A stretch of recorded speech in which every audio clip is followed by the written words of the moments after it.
दोस्तों, समय कभी एक सा नहीं रहता। समय हमेशा बदलता रहता है। कभी अच्छा होता है, कभी बुरा होता है। बुरा समय कभी बेकार नहीं होता।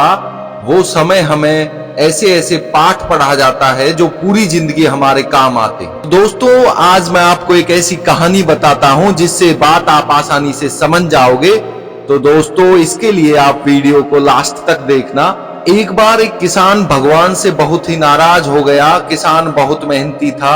बहुत मेहनत से वह खेतों में अनाज उगाता, उसकी देखभाल करता, पर अक्सर उसकी फसल खराब हो जाती।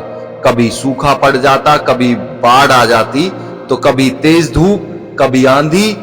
कोई न कोई कारण बन ही जाता कि उसकी फसल खराब हो जाती।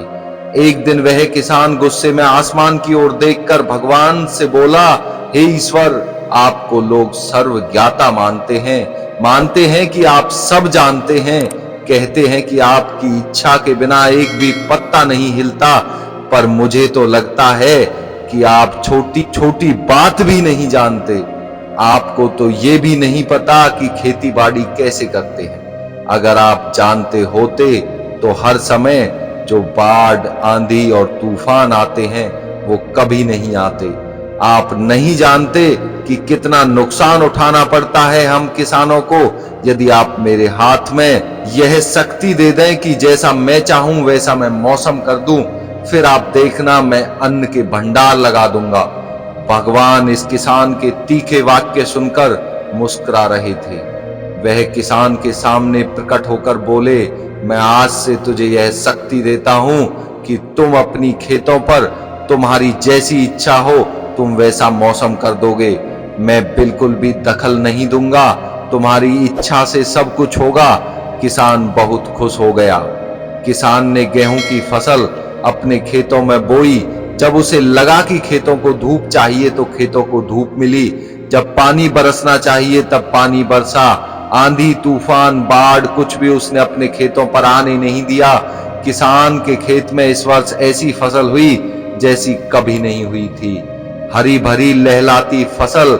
मन ही मन वह बहुत खुश हो गया और सोचने लगा, अब सबूत के साथ दिखाऊंगा भगवान को कि इसे कहते हैं शक्ति का सही उपयोग। मेरी सफलता देखकर उन्हें अपने नियम जरूर बदलने पड़ेंगे। कुछ दिन गुजरे, फसल कटने को तैयार हो गई।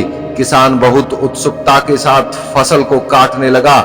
जैसे ही उसकी नजर गेहूं की बालियों पर गई तो उसने अपना सिर पीट लिया और वह रोने चिल्लाने लगा। गेहूं की एक भी बाली के अंदर गेहूं का दाना नहीं था। सारी बालियां अंदर से खाली थी। किसान बहुत दुखी हो गया। उसने भगवान को रोते हुए फिर पुकारा, हे प्रभु, तुमने मेरे साथ क्या किया? क्या तुमने मुझे कोई सजा दी? भगवान बोले, पुत्र, ये तो होना ही था। तुमने पौधों को संघर्ष करने का मौका ही कहां दिया।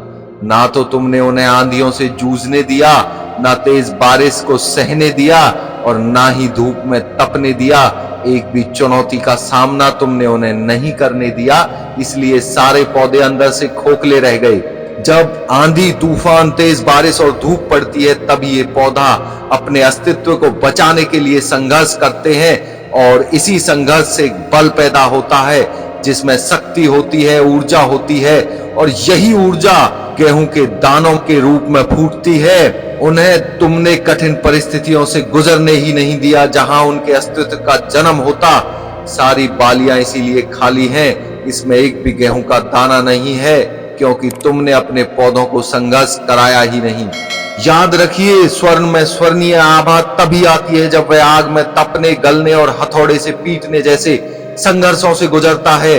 कोयले का टुकड़ा तभी हीरा बनता है जब वह उच्च दाब और उच्च ताप की मुश्किल परिस्थितियों से गुजरता है। इसी तरह यदि हमारी जिंदगी में कोई संघर्ष ही ना हो, कोई चुनौती ही ना हो, तो हम भी गेहूं की बालियों की तरह खोखले रह जाएंगे। कोई अस्तित्व नहीं होगा हमारा। जो मुस्कुरा रहा है उसे दर्द ने पाला होगा। जो चल रहा है उसके पांव में छाला होगा। बिना संघर्ष के इंसान चमक नहीं सकता।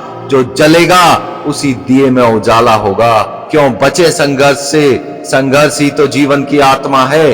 जितना कठिन संघर्ष होगा उतनी ही शानदार जीत होगी।